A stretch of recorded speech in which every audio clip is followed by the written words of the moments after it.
Halo pemirsa, apa kabar? Kita ketemu lagi di acara NTV Weekend bersama saya Afan Asyafa dan rekan saya. Silvana Farabi. Dan kita akan membahas beberapa berita yang unik, menarik, dan tentunya viral di kanal YouTube National TV Official. Tentunya hanya di NTV Weekend.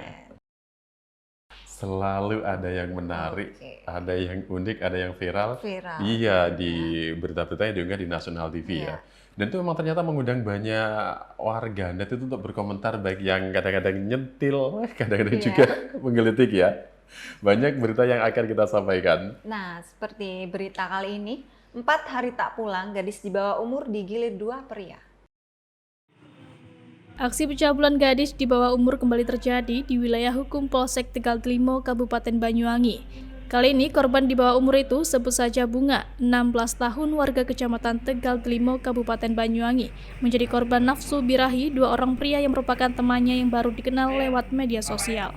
Awalnya pelaku bernama Heru Kurniawan, 26 tahun, warga desa Kedung Gebang, Kecamatan Tegal Tlimo, dan Mat Saroni, 30 tahun, warga desa Kalipahit, Kecamatan Tegal Tlimo, mengajak korban untuk berjalan-jalan. Selanjutnya, niat jahat keduanya pun muncul. Mereka lalu membawa korban menginap di hotel dan mencekoki korban dengan minuman keras. Saat korban tak sadarkan diri, kedua pelaku pun menyetubuhi korban secara bergiliran. Bahkan korban tidak pulang ke rumahnya selama 4 hari. Sementara itu, Kapolsek Tegal Tlimo AKP Bambang Suprapto menuturkan, saat ini kedua pelaku sudah diamankan di Polsek Tegal Tlimo guna menjalani penyidikan lebih lanjut. Selain itu, polisi juga mengamankan barang bukti milik korban berupa 1 potong celana jeans warna hitam, 1 potong kaos lengan pendek motif warna-warni, 1 potong bra warna krem, dan 1 potong celana dalam warna krem.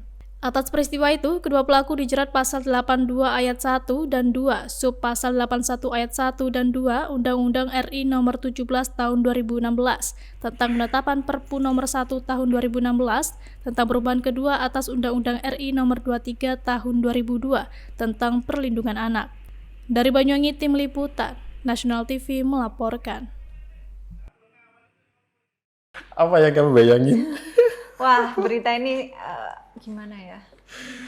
Ya, apa ya, miris lah. Sangat miris sekali. Apalagi diketahui kalau di Banyuwangi di awal tahun 2022 ini ya, kasus kriminal terutama untuk pencabulan kan mengalami peningkatan yang pesat sekali. Iya, jadi kalau ada hal seperti ini, rasanya itu langsung Deket ya. Dan tentunya hal seperti ini hal yang sangat lumrah sekali zaman sekarang. Dan pastinya banyak sekali sih himbauan bagi orang tua tentunya untuk gadis-gadisnya di rumah lebih dijaga lagi, diberikan edukasi yang lebih baik, entah itu mengenal orang baru seperti apa gitu. Nah, ini dia, apalagi ini untuk yang masih ABG ya. Jangan asal kenal di medsos, kan sekarang yang namanya medsos itu kan sesuatu yang sangat vital kan ya. Vital, kemudian juga menjadi hal yang kayaknya dipakai oleh semua orang ya. Nah, kalau udah kayak gini, udah kejadian kayak gini, yang dirugikan banyak ya. Banyak sekali. Jadi mungkin ini bisa menjadi perhatian untuk Anda, untuk kamu-kamu yang masih usia remaja, ketika mengenal seseorang, orang baru apalagi ya, hati-hati. Apalagi masih dalam kenalnya lewat medsos. Hati-hati. Ini kenal baru 2-3 bulanan ya. 2-3 bulanan kenal di medsos, kemudian kok yang mau-maunya itu. Iya, kok mau-maunya itu. Karena mungkin cuman karena nafsu aja, cinta, apalagi karena cinta. Cinta monyet, bisa jadi gitu kan. Nah, ini apalagi ini gadis di bawah umur. Nah, ya ini makanya baru kenal kan, ABG memang untuk usia-usia segitu itu rasa keingintahuannya kan besar ya. Jadi tetap perlu diperhatikan. Jadi selain anak itu sendiri, ini perhatian untuk orang tua. Sangat penting. Memberi edukasi tentang bagaimana cara kita menanggapi orang baru di sekitar kita. Dan pastinya dengan cara kita mengedukasi lewat YouTube, itu banyak sekali edukasi-edukasi seperti itu. Iya, jadi zaman sekarang makanya orang tua itu selain bisa menjadi orang tua yang baik, juga bisa harus menjadi teman yang baik juga. Kalau kita ngomong tentang kuliner nih ya, apa sih makanan yang paling Farah suka? Mungkin kalau saat ini yang paling suka jajanan pasar sih. Jajanan pasar ya? Nah, yang seperti ini berikut ini juga menarik loh ya, yaitu kue apen jajanan kuah manis yang masih eksis sejak zaman kolonial. Di Kabupaten Situbondo masih banyak pedagang yang menjual jajanan kue apen. Salah satunya Misna, warga desa Pokaan, Kecamatan Kapongan, Kabupaten Situbondo. Perempuan berumur 70 tahun ini mengaku sudah berjualan apen sejak masih remaja. Dia belajar teknik membuat apen dari mendiang ibunya. Bahan-bahan untuk membuat apen sangat mudah. Bahan dasarnya hanya tepung beras, santan, dan juga gula merah. Tepung beras untuk membuat apen, sedangkan santan dan gula merah sebagai kuah manisnya. Namun, di dalam pembuatan kue ini sangat sulit adalah cara agar apen tersebut memiliki tekstur lembut dan matang. Sebab, terkadang masyarakat membuat tekstur kue apen itu keras, namun ada pula yang lembut tapi kurang matang. Karena itu, butuh trik khusus agar kualitas apen bisa ideal dan enak di lidah. Untuk bentuk apen hampir sama dengan kue serabi. Bedanya, serabi berbahan dasar tepung terigu dicampur dengan parutan kelapa, sedangkan apen hanya berbahan tepung beras. Untuk harganya juga cukup terjangkau, hanya dengan Rp1.000 per biji Anda dapat menikmati kue-kue manis tersebut. Dari Situbondo, Khairul Rahman, National TV melaporkan. Nah, coba Farah sebutin kue-kue tradisional yang disukai apa saja sih? Kalau sekarang sih lebih suka cenil seperti itu, terus risol, apalagi ya apen Jawa, Apen Jawa. Nah, kalau yang di Situbondo ini juga kue-kue tradisional yang khas banget loh ya. Tadi saya pikir itu namanya apem. Iya. Ternyata bukan. Apen. Iya. Saya ngebayangin lihat dari videonya itu disiram dengan apa? Enak banget itu. Aduh. Dimakan pas lagi dingin-dinginnya itu. Nah, apalagi itu masih anget ya. Maksudnya lihat videonya aja udah nyampe di mulut gini udah kerasa nih. Bayangin kalau kita makan beneran seperti apa. Dan ini membuktikan ya bahwa ternyata di Indonesia itu selain kaya dengan sukunya, kemudian budayanya, ternyata kulinernya juga sangat luar biasa beragam banyak. Juga. Nah, ini kalau kita ngomong-ngomong kue tradisional yang ini kayaknya memang jajanan khas di sana ya. Khas banget. Jajanan khas suku Madura lah, bisa dikatakan seperti itu ya. Kalau untuk orang Jawa sendiri mungkin lebih ke apem ya, bukan apen. Saya melihat yang itu proses pembuatannya di apa itu? Pembuatannya di open apa dipanggang sih? Dipanggang ya? Dipanggang ya, disuangkan, kemudian diangkat, dikasih kuah. Ini ngiler nih. Ngiler ya? Kira-kira kapan bisa ke sana ini ya? Jadi juga menjadi salah satu contoh loh sebenarnya ya. Iya. Menjadi salah satu contoh bahwa kayaknya ini ya, kue-kue tradisional seperti ini perlu dilestarikan. Perlu dilestarikan. Apalagi kalau kita lihat sejarahnya kue apen ini adanya itu sejak dulu kala. Iya, sejak zaman kolonial. Nah, itu dia. Jadi sejak zaman kolonial Belanda, kue apen ini sudah ada sampai sekarang masih tetap dilestarikan. Jadi kalau di tempat Anda seperti apa? Apakah juga punya kue-kue tradisional yang perlu dilestarikan? Banyak ya. Jadi selain apa tadi? Cenil, risol ada, apem Jawa, dan banyak banget. Banyak ya, gitu. Apalagi kalau kue-kue tradisional itu kebanyakannya kan enak ya? Enak banget. Ciri khasnya pastinya di daerah manapun tuh pasti ada kue ada ciri ya. khasnya. Di apen ini adanya di Situbondo. Jadi kalau untuk Anda pemirsa datang ke Situbondo, pengen merasakan atau pengen cari tahu apa sih yang menjadi ciri khas dari Situbondo? Itu tadi ya. Salah satunya adalah kue apen ya. Jadi apa nih? Apen. Iya, dinikmati dengan kuah manisnya.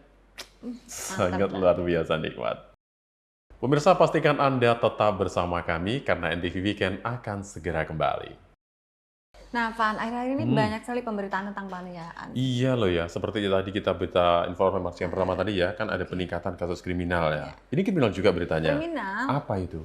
Nah, ini ada bayi 5 bulan alami luka bakar, diduga akibat dianiaya orang tua kandung sendiri.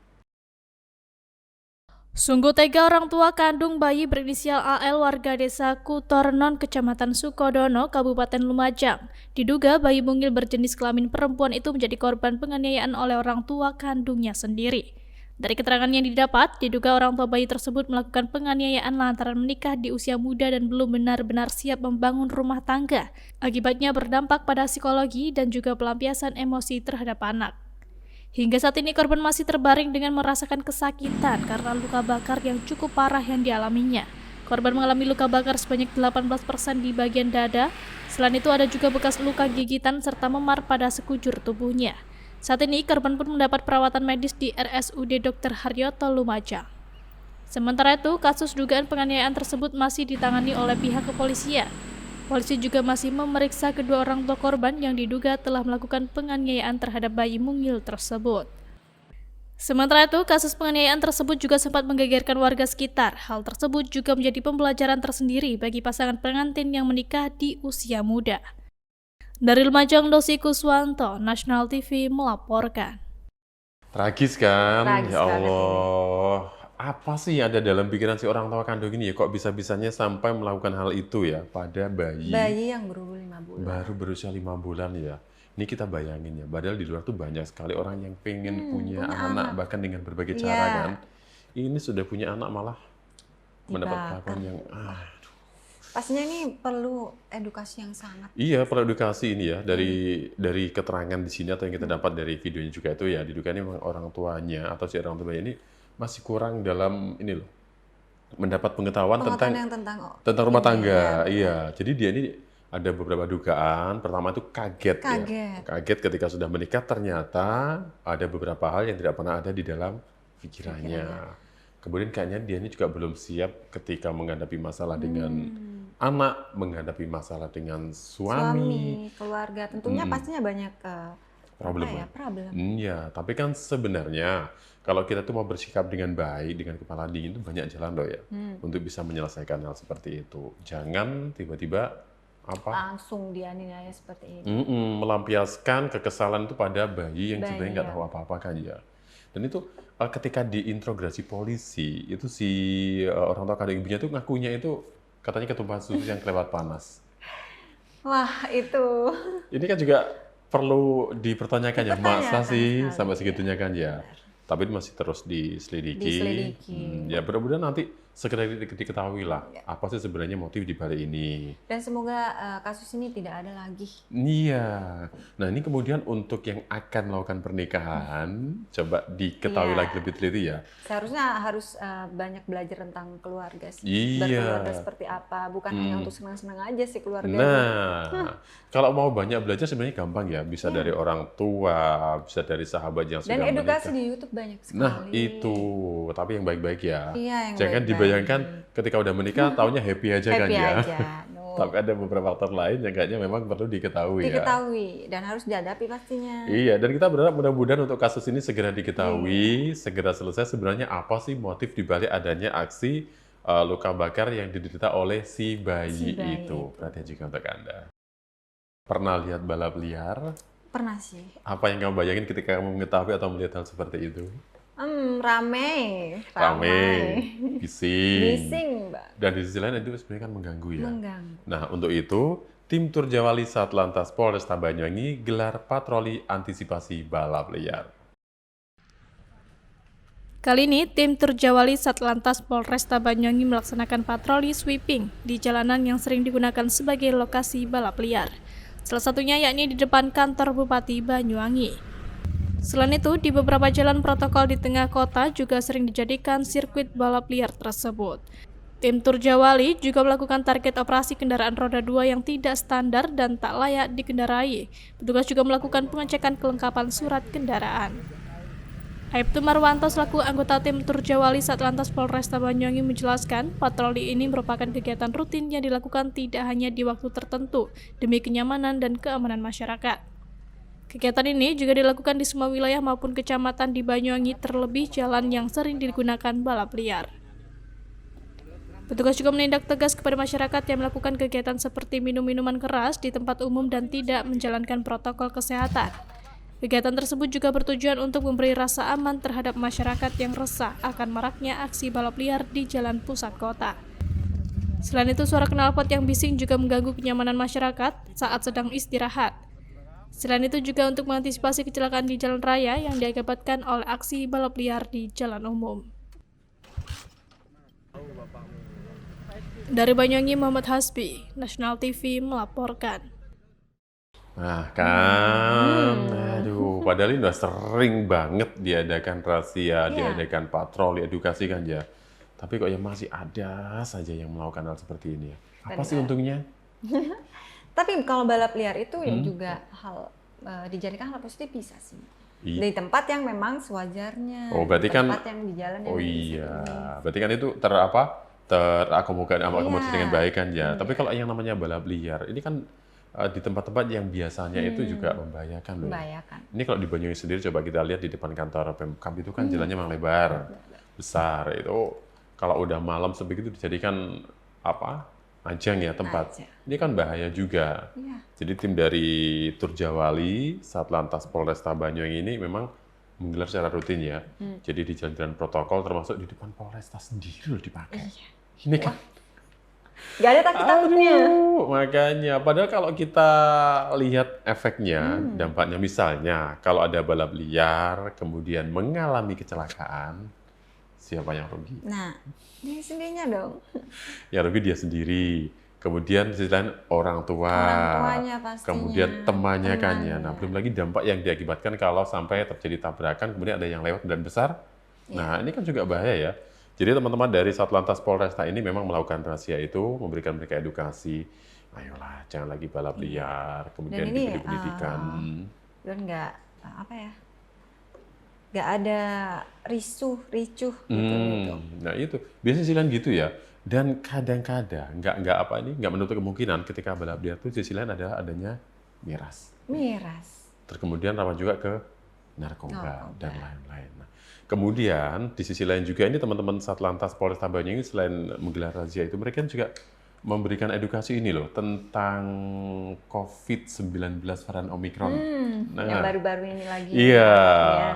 Jadi mereka ini satu kali razia itu memberikan banyak edukasi ya, selain balap liar yang sebaiknya memang tidak lagi dilakukan, termasuk itu tadi tentang COVID. Ayolah jangan berkerumun, ayolah jangan bergerombol, hindari kerumunan, kemudian pakai masker dan lain sebagainya. Ini juga bisa menjadi perhatian untuk Anda loh ya sebagai orang tua. Kita harus berani untuk memberikan teguran kepada anak-anak kita kalau memang mereka melakukan hal yang salah, termasuk balap liar, ya kan? Ya. Nah, Van, Mm-mm. pernah gatal-gatal nggak? Pernah lah, manusiawi kan ya. Maka Gimana sih cara ini ngobatinya? ngobatinya biasanya sih macam-macam. Kadang ya ke dokter, kadang dibelikan salep di apotik, atau obat-obat yang memang ada BPOM-nya. Nah, kali ini ada yang menarik nih. Mm-mm. Hilangkan penyakit gatal, puluhan santri lakukan terapi mandi air di laut. Ada yang unik dari rombongan santri asal Kabupaten Bondowoso ini. Mereka melakukan terapi mandi di laut guna menghilangkan penyakit gatal-gatal. Para santri meyakini bahwa dengan mandi di air laut dapat menjadi obat khususnya bagi santri yang menderita penyakit gatal-gatal. Puluhan santri laki maupun perempuan yang berasal dari Pondok Pesantren Bustanul Ulum Grujukan Bondowoso mayoritas mengidap sakit gatal. Selain melakukan terapi itu, mereka juga berkesempatan menikmati liburan di pantai tersebut. Sebelumnya, pengasuh Pondok Bustanul Ulum mendapat keluhan jika para santrinya terkena penyakit gatal-gatal. Selanjutnya, pengelola pondok pesantren mengajak seluruh santri pergi ke pantai guna melakukan terapi penghilang penyakit gatal tersebut. Terapi penghilang gatal dengan cara berendam di air laut itu dirasa sangat ampuh guna menghilangkan penyakit gatal-gatal. Selain dapat menghilangkan penyakit gatal, para santri juga diberi kesempatan untuk berlibur dan menikmati suasana pantai. Dari Situbondo, Khairul Rahman, National TV melaporkan. Ternyata itu. Tak pikir kenapa tadi kok tiba-tiba tanya tentang gatal-gatal. Ini jangan-jangan pernah melakukan juga ini. Wah, Iya. tidak. Enggak ya. Tak pikir pernah melakukan. Tapi Mau itu, coba sih. Mau Gimana? coba? Iya. Mau coba mandi air laut Iya. atau mau coba gatal-gatalnya? Ya, nggak dua-duanya sih. Oh, ya dua-duanya. Tapi ini maksudnya yang menarik ya. Sesuatu yang menarik. Ini kalau tentang apa ini gatal-gatal kemudian mandi air laut. Air laut. Ini sebenarnya juga bisa dikatakan itu menjadi apa kepercayaan turun-temurun loh ya. Itu mulai dari nenek buyut saya itu memang pernah mengatakan hal itu ya. Kalau kamu gatal-gatal bawa saja ke laut. Ke laut. Tapi Rendam nggak di cukup laut. sekali. Iya, rendam di laut nanti akan sembuh. Dan ini ternyata juga dilakukan ya oleh salah satu pondok pesantren ini kan. Di mana ini? Situbondo ya? Situbondo. Di daerah Situbondo. Padahal gatal-gatal itu kalau kita ngomong penyebabnya itu banyak. Banyak sekali. Di antaranya cuaca yang nggak bagus, Cuaca nggak bagus. Lembab. lembab, kemudian jamur, atau air yang nggak bersih dan lain sebagainya kan ya. Nah, tapi memang di sini bisa dikatakan unik juga sih ya. Unik juga ini di salah satu pesantren yang ada di Situbondo ini, karena banyak santrinya, baik santri maupun santriwati ini yang mengalami gatal-gatal. Jadi nular. Nular bisa jadi karena lembab tadi kan. Benar. tempat tidurnya lembab. lembab. Apalagi sekarang kan musim hujan ya. Benar sekali. Nah, ini nggak menutup kemungkinan akan ada wabah atau kuman yang bisa menyebabkan gatal-gatal. Gatal-gatal. Jadi ini yang mengasuh di pondok itu punya inisiatif yaitu mandi di laut. Lebih praktis sih. Praktis ya. Ini semacam terapi sebenarnya ya. Iya. Ini bukan pengobatan medis ya. Pengobatan medis bukan. Tapi dilakukan hal itu kayaknya oke lah, nggak apa-apa dicoba yang Perlu namanya. dicoba sih. Namanya apa itu namanya? Ikhtiar. Ikhtiar. Ikhtiar kan boleh dicoba ya. Iya. Tapi kalau ada mungkin mengalami hal yang sama juga selain mandi di laut, nggak dasarnya kan diperiksakan juga kan, Diperiksa. biar lebih lebih tertangani dengan baik lah, lebih tertangani dengan baik. Kemudian di sisi lain ada loh caranya untuk mengantisipasi supaya nggak Gimana sampai nih? gatal, Gimana? menjaga kebersihan, Benar. menjaga lingkungan, kemudian kalau memang ada yang mengalami hal seperti itu ya sesegera mungkin dicarikan Diantisipasi obat, lah. diantisipasi. Salah satunya itu menjaga lingkungan yang bersih tadi, itu sangat penting. Penting sekali. Pemirsa, tetap bersama kami di NTV Weekend. Tahu tawon kan? Tahu Seperti apa yang pernah Farah lihat? apa ya? Hitam warnanya? Warna hitam ada. Ya. Tawon madu pernah lihat juga? Pernah. Pernah ya? Pasti pernah ngerasain madunya juga ya? Nah, tapi kalau tawon yang satu ini bahaya, hati-hati kalau menemui. Seperti info yang satu ini, evakuasi tawon Vespa, 2 anggota damkar jadi korban sengatan. Teror tawon Vespa menghantui pengunjung di pusat alun-alun kota Kabupaten Situbondo. Mendapat laporan dari masyarakat terkait adanya teror tawon Vespa tersebut, petugas pemadam kebakaran langsung menuju ke lokasi. Awalnya, petugas melihat kondisi sekitar lingkungan alun-alun kota. Selanjutnya, seluruh warga diinstruksikan agar menjauh dari lokasi evakuasi agar aman dari sengatan tawon Vespa. Saat melakukan proses evakuasi, pihak pemadam kebakaran nampak kesulitan menjangkau sarang tawon Vespa itu. Sebab sarang tawon berada di atas pohon dengan ketinggian 15 meter. Tak hanya itu, petugas juga terkendala derasnya angin sehingga menyulitkan untuk menyergap sarang tawon tersebut.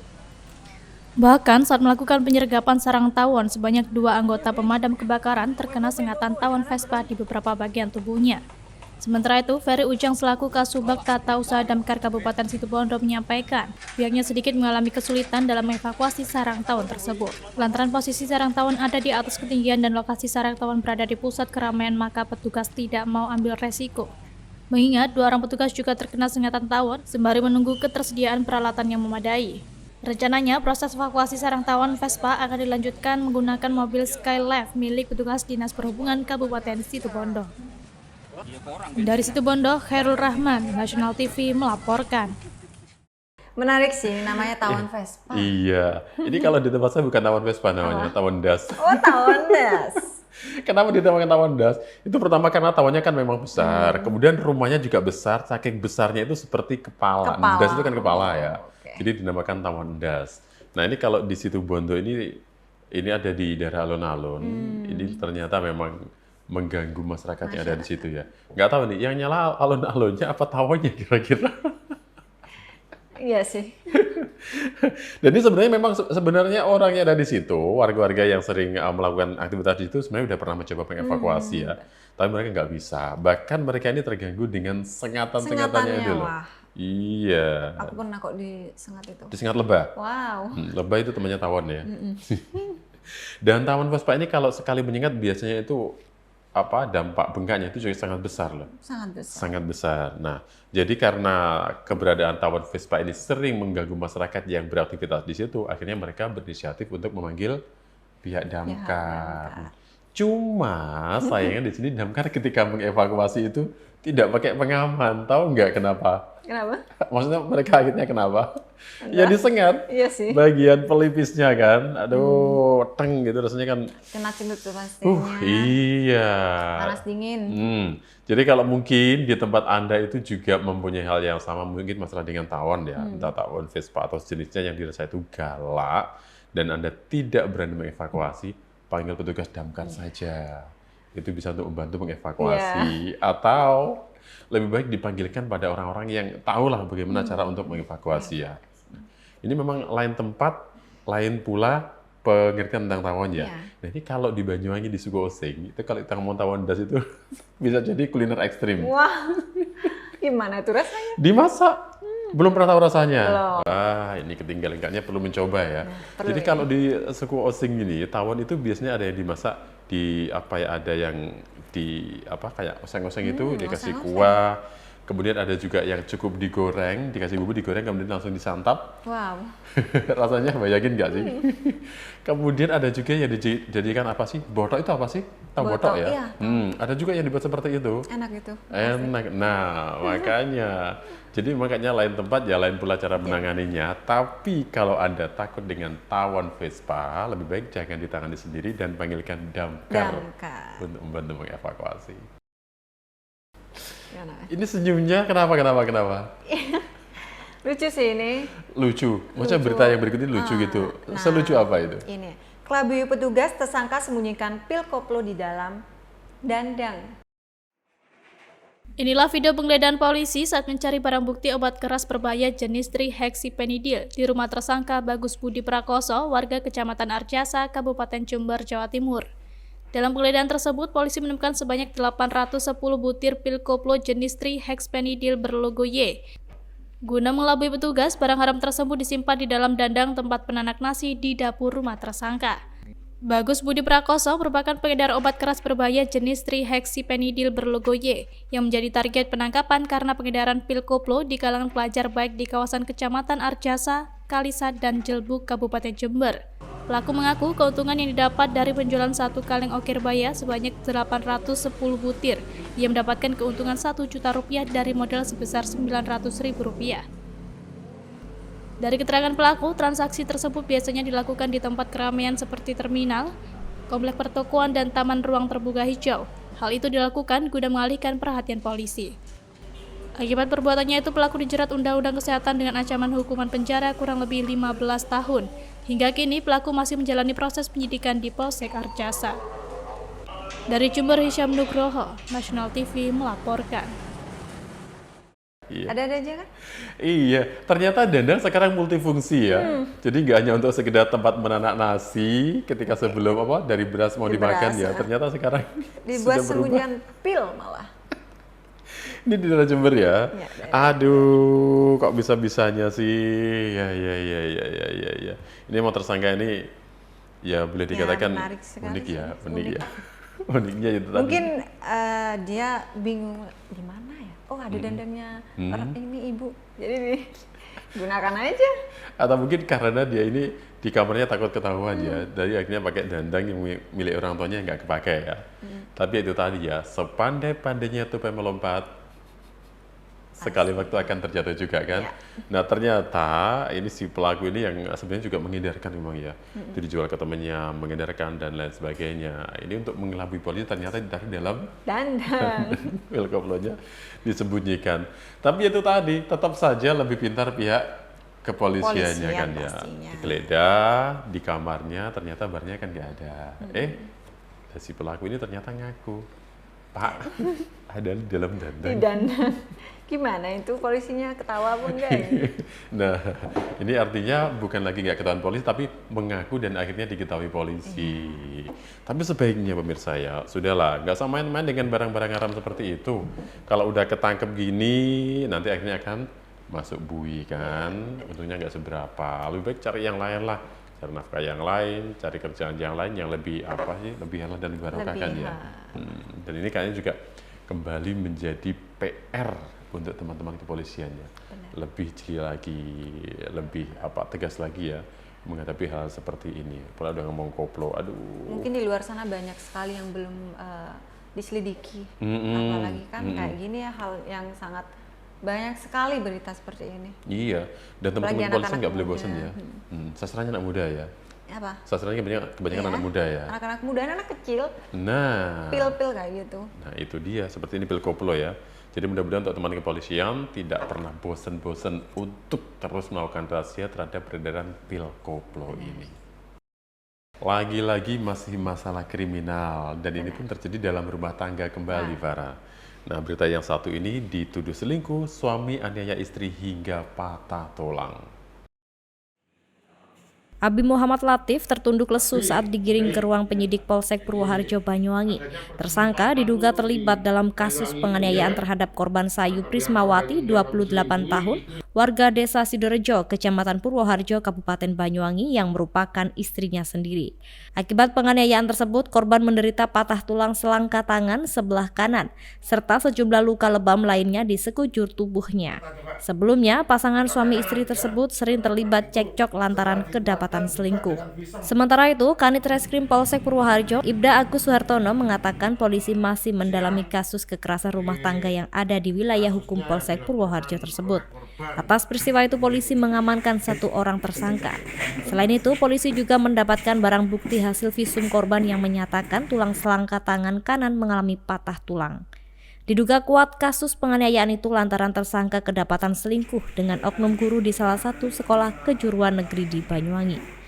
Atas adanya perkara dugaan tindak pidana kekerasan dalam lingkup rumah tangga itu, tersangka dijerat pasal 44 ayat 1 Undang-Undang RI nomor 23 tahun 2004 tentang penghapusan kekerasan dalam rumah tangga. Dari Banyuwangi, Tim Liputan Nasional TV melaporkan. Ingat dengan Agnes Monica? Kenapa nih?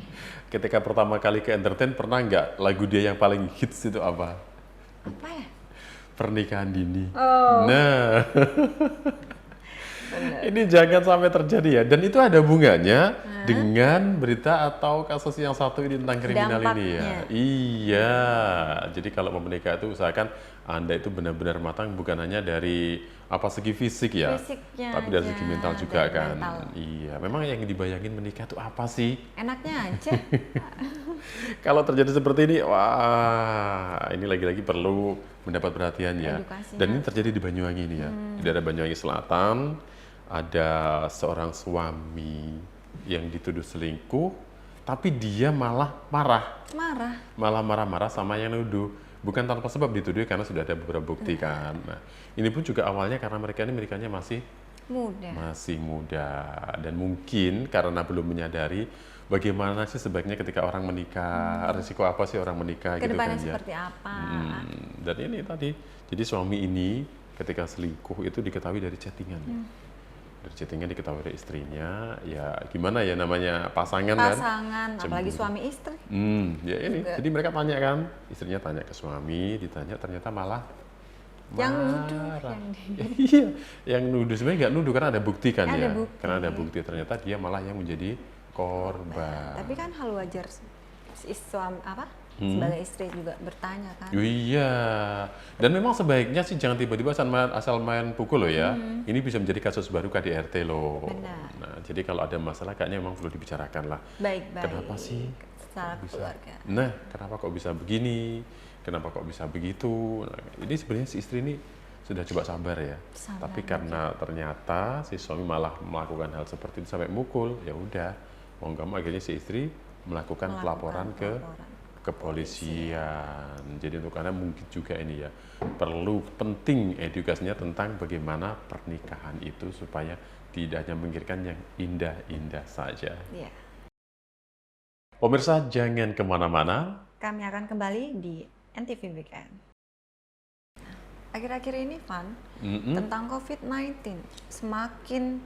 Oh iya ya, kayaknya mulai mengalami tren kenaikan lagi ya. Ini bahaya loh untuk Anda pemirsa.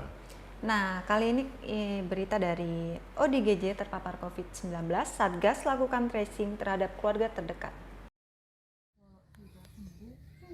Terkait adanya informasi bahwa seorang ODGJ diketahui bernama Husnul Setia yang dinyatakan positif COVID-19 langsung mendapat respon cepat dari pihak Dinas Kesehatan Situbondo.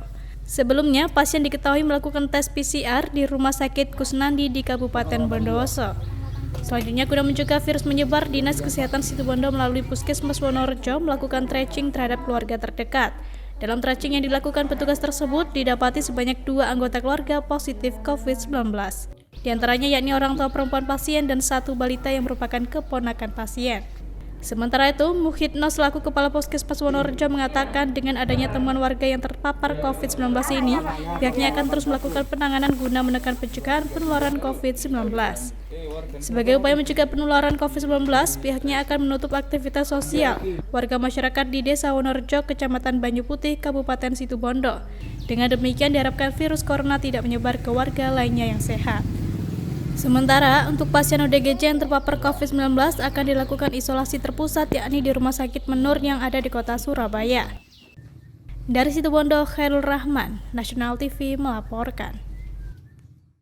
Ini membuktikan kan ya bahwa siapa saja itu bisa terkena COVID loh ya. Bahkan ODGJ sekalipun. Terpapar. Iya, ini terjadi di daerah Situbondo ya. Ada ODGJ yang terpapar COVID-19 dan seperti yang yang sudah kita ketahui, memang Situbondo ini merupakan salah satu daerah yang itu peningkatan COVID-nya sangat tinggi. Iya, lumayan tinggi loh ya. Ini yang lebih mengkhawatirkan atau sebenarnya yang perlu diperhatikan adalah tidak diimbangi dengan tingkat kesadaran vaksin yang tinggi ya. Ya, di sana itu bahkan kurang dari 45% ya untuk kesadaran tingkat vaksinnya.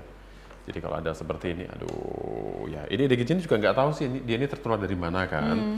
Tapi karena khawatir nanti bisa merembet, bisa mengenai orang-orang terdekat dia, apalagi dalam keluarga si ODGJ ini ada anak kecil kan. Akhirnya pihak keluarga pun dilakukan tracing.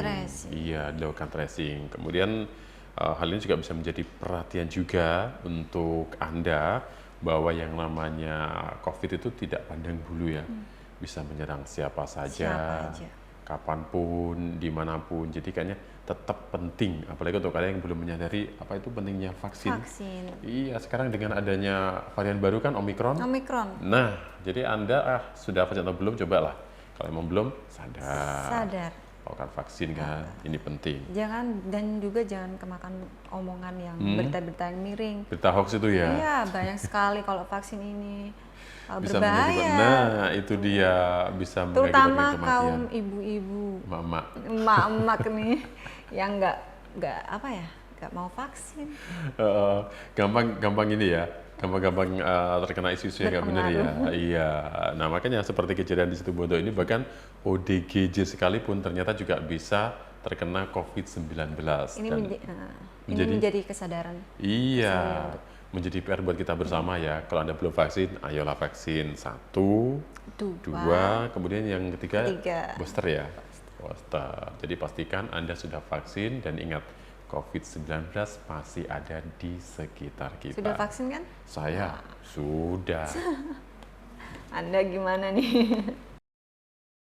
Lagi-lagi masih tentang bisa dikatakan kriminal ya. Dan ini juga merupakan hal yang sangat disayangkan, yaitu nekat rekam konsumen di kamar mandi, karyawan restoran cepat saji ditangkap polisi. Kasus pornografi perekam konsumen saat di kamar mandi terjadi di salah satu restoran cepat saji di Kecamatan Kaliwates, Kabupaten Jember, Jawa Timur.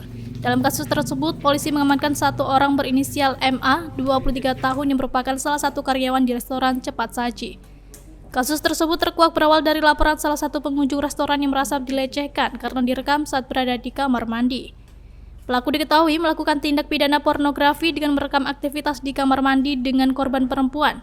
Dalam kasus itu, MA merekam aktivitas korban di kamar mandi dengan media handphone lewat lubang bagian bawah kamar mandi. Namun, saat merekam korban, pelaku terpergok dan langsung dilaporkan ke pihak kepolisian. Tersangka mengaku sudah melakukan perbuatan tersebut sebanyak 7 kali. Bahkan, menurut pengakuan pelaku, dari hasil rekaman video tersebut digunakan untuk koleksi pribadi. Atas kasus tersebut, pelaku dikenakan Undang-Undang Pornografi dengan ancaman hukuman minimal 6 bulan hingga 12 tahun penjara. Hingga kini pelaku masih diamankan di Polres Jember guna dilakukan proses penyidikan lebih lanjut. Dari Jember, Hisyam Nugroho, Nasional TV melaporkan. Tuh kan, ini kasus seperti ini dulu tuh pernah booming loh ya, pernah dalam hal itu muncul viral, lama gak muncul, sekarang ternyata muncul lagi. Kayaknya perlu menjadi ini miris banget nih.